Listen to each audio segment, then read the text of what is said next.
And so we come to the end of the year-long journey that is Higurashi Go and Sotsu, and what an interesting ride it's been. To set expectations for this video, as with my thoughts on Higurashi Go video, this will largely just be my disorganized thoughts on how the second half of Studio Passioné's anime original Higurashi offering, titled Higurashi Sotsu, panned out. Primarily an off-the-cuff post-mortem rather than an actual structured and cohesive review. Of course, the one caveat is that there be spoilers galore ahead, and with that out of the way, let's just jump straight into it. Despite being frustratingly short-lived, I found Rina Mamiya's presence a welcome addition in this new adaptation, as her redemption arc made for compelling character fodder, particularly with her authentic attempt at empathizing with Rena, finding common ground through their shoddy upbringings.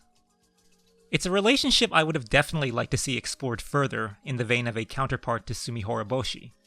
And although the arc kind of fizzled out unsatisfyingly by its final act, ending up as little more than a cut-and-paste retread of Oni Damashi with just a smidge more external context, the arc's rising action consisted almost entirely of what I consider peak Higurashi horror, atmospheric and brimming with suspense. The deliberately slow and ominous unraveling of Rena's plan to lure Rina out to the junkyard conjures up the same feeling of impending dread as watching Keiichi's decidedly disorienting nosedive into madness way back in Oni Kakashi or Tatari Goroshi. The antiquated societal dynamics and interactionism of the village of Hinamizawa have always been at the forefront of what makes Higurashi tick, albeit much more so for visual novel readers. And thus, this hypothetical alternative scenario wherein Teppei's character does a complete 180 certainly makes for an intriguing what-if exploration, eerily reminiscent of Rika's precarious navigation of the Saikoroshi fragment. Satoko, conversely, is largely unfazed by this generous reversal of fortune, soldiering forth with her scheme to keep Rika underfoot, and using everyone close to her as pawns to that end. Her detached behavior is couched in the belief that it's all justified because the Hojo family were historically ostracized by the tribalistic denizens of Hinamizawa, and her uncle was a neglectful and abusive monster in spite of this version's genuine attempts at cleansing contrition. Those deep-seated feelings of resentment and betrayal are simply impossible to cast aside, and when presented the opportunity to even the score, she's understandably all too eager to walk the path of vengeance. Tatari Akashi's final scene makes this abundantly clear as Satoko buries the part of her that yearns for life to carry on in this ostensibly utopian fragment, juxtaposing with the final decision Rika makes to overturn her own world free of sin in Saikoroshi.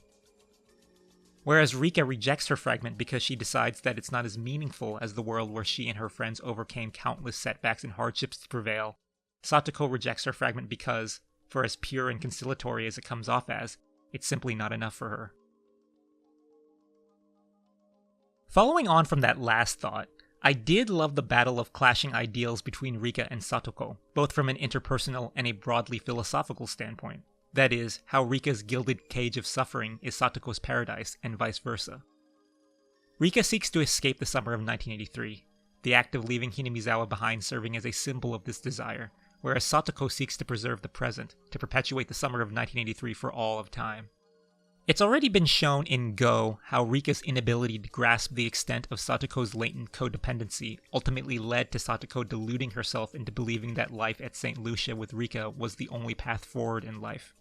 And so now, with the shoe on the other foot, Satoko's plan for breaking Rika's spirit is to foist the same fate onto her friend, albeit with clear and deliberate intent, to methodically manipulate Rika, to corner her such that she has no choice but to seek solace in Hinamizawa, to delude her into believing that she was a fool for ever wanting to break free from the familiar embrace of her friends in this backwater village.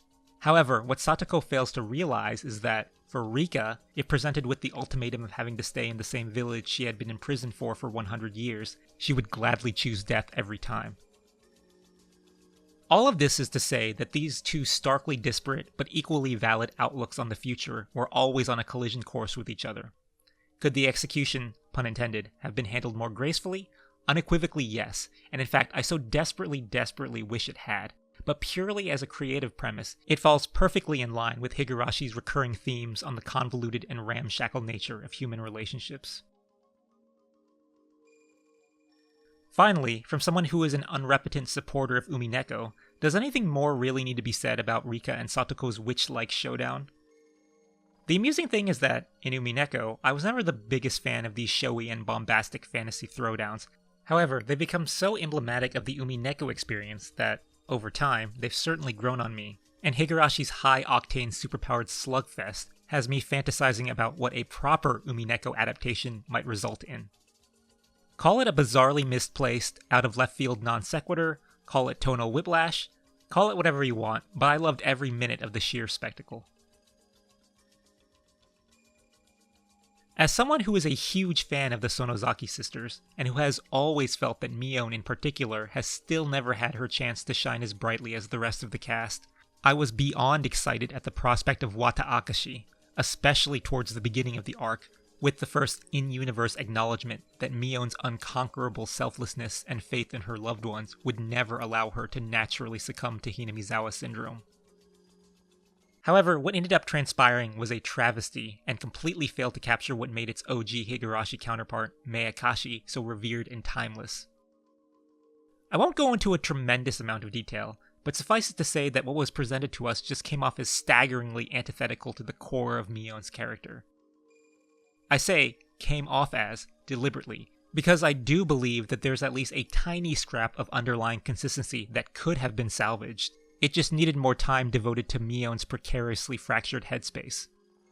3 episodes simply weren't sufficient to unearth the intricacy of Mion's artificially induced psychosis of dissonance, especially when the first episode was largely just teeing up events that we already knew were forthcoming. I know the entirety of Go and Sotsu is really just one big character arc for Satoko, but I can't help but feel that Wata Akashi, as it stands, is such a wasted opportunity regarding Mion.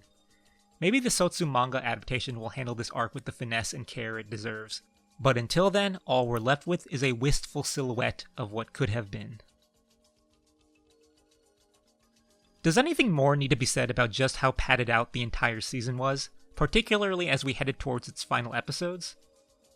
While the first 3 arcs were more or less passable, the finale of Tatari Akashi all the way until the penultimate episode of Kagurashi were consistently bogged down with recycled scenes, not even affording new perspectives or insights, but quite literally replaying entire clips straight from the previous season, oftentimes more than once.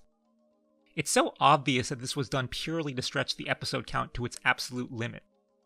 I understand the need from a purely practical standpoint, but really, did it have to be done in a way that is almost offensively transparent? To add even more insult to injury, the final episode swings abruptly in the opposite direction with regard to pacing, as I'm more than a bit dismayed at how unbelievably rushed the ending felt.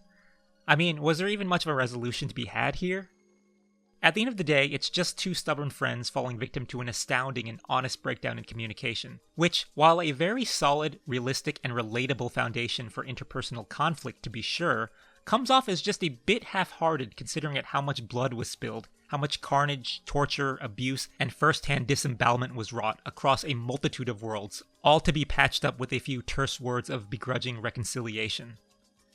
The issue, once again, boils down to execution and pacing.